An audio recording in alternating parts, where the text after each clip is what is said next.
এই নারায়ণগঞ্জের এসপির অফিসে আমাকে নিয়ে এমন অকথ্য ভাষায় গালিগালাজ করা হয়েছে, বেশি দিন আগের কথা।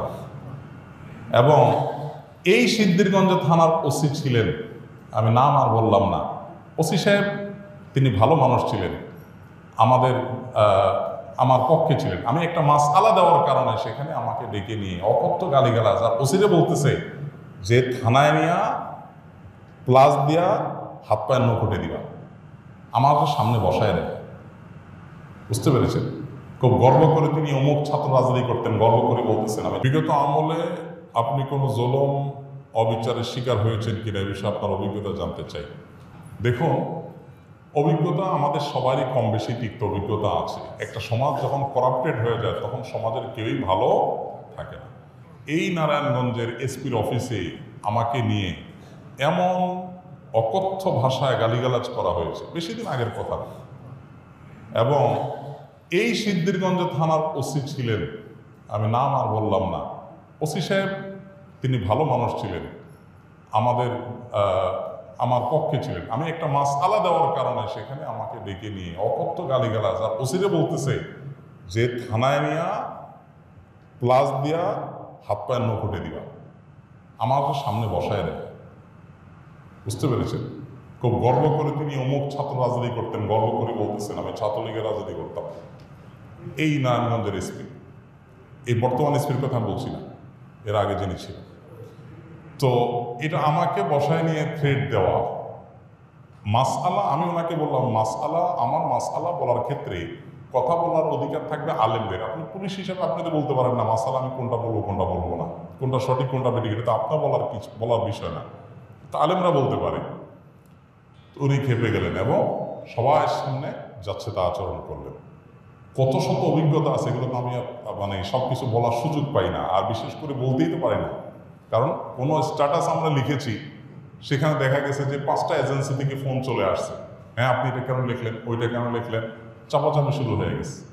আমাদের ফাউন্ডেশনের সমস্ত হিসাব নিকাশ পুঙ্খানুপুঙ্খভাবে রাখার পর সেটা আবার আমরা ভালো অডিট ফার্মের মাধ্যমে অডিট করে একেবারে এমনভাবে রাখি যে তিল তিল করে আমরা হিসাব ফেসবুকে পর্যন্ত দিয়ে দিই, কোনটা কত দিয়ে কিনি সেটা পর্যন্ত আমরা দিয়ে দিই।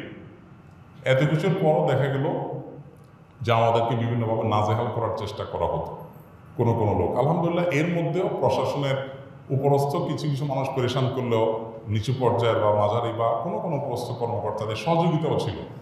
তাদের সহায়তা না থাকলে এতদূর আমরা আসতে পারতাম না। কিন্তু একটা বড় অংশ আমাদেরকে দৌড়ের উপর রাখতো।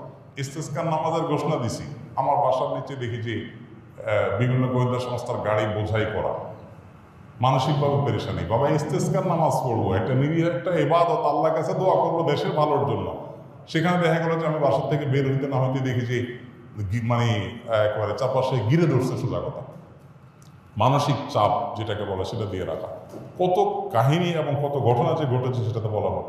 জোর করে সরকারি বিভিন্ন অনুষ্ঠানে নেওয়ার জন্য একবার একজন এডিশনাল এসপি, তার নামটা আমার মোবাইলে সেভ করা আছে, আমি নাম আর বললাম না, উনি ফোন দিয়ে বলতেছেন যে আমি অমুক। তো আমি বললাম হ্যাঁ বলেন। তো উনি বলতেছিলেন যে আমাকে সব হুজুররা কিন্তু চিনে, খুব নেগেটিভভাবে বলতেছেন, হুজুরদের সব সাইজ করি আমি, আমার নাম সব হুজুরদের মুখস্থ, আপনার সাথে আমার প্রথম কথা হচ্ছে। এটা হলো শুরুতেই কথা না।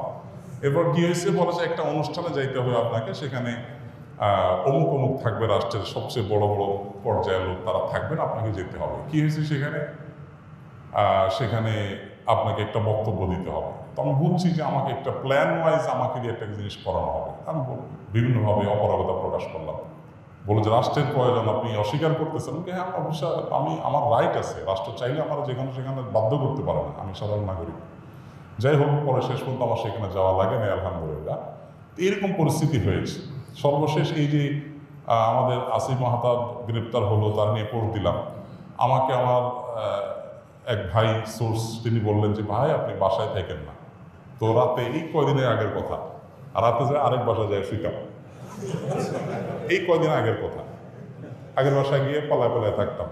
একদিন আসরের পরে বাসার সামনে মোটরসাইকেলে 2টা লোক আসছে। আমার বাসা এমন এক জায়গা, আশেপাশে কোনো মানুষজন নাই, এখানে কেউ রিক্সাও চলে না, কোনো সাধারণ গাড়ি দিয়ে নিজস্ব গাড়ি ছাড়া যাওয়ার সুযোগ নেই।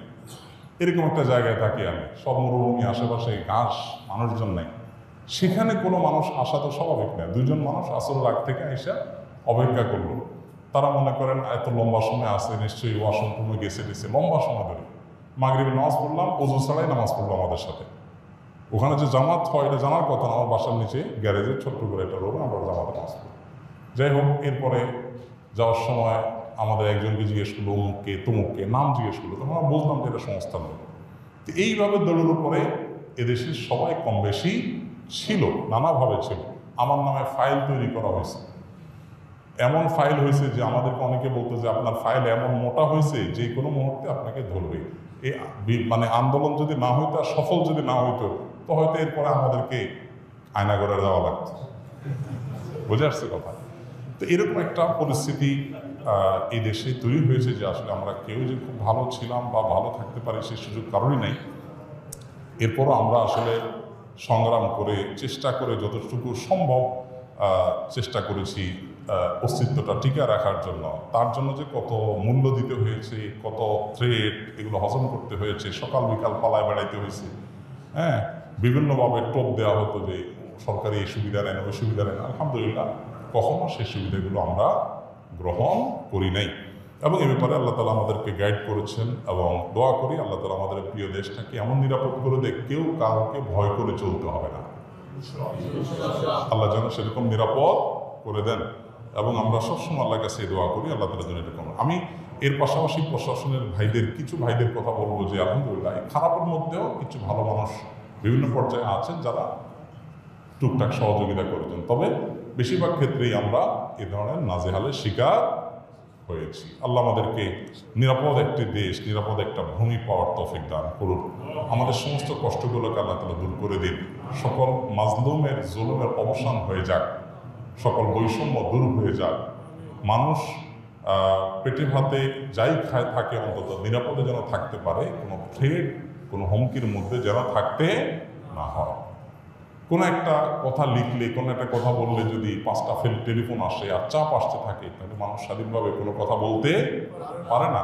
আর মানুষ যখন লেজ বড় হয় বা গাছ যখন বড় হয় তখন বাতাসও বেশি ধরে।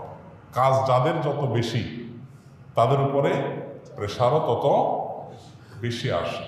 আল্লাহ তাআলা এই প্রেশার মুক্তভাবে, অন্তত অন্যায়ভাবে যে প্রেশারগুলো হয় এগুলো মুক্তভাবে আল্লাহ তাআলা আমাদের সবাইকে এই প্রিয় মাতৃভূমিতে চলার তৌফিক দান করুন।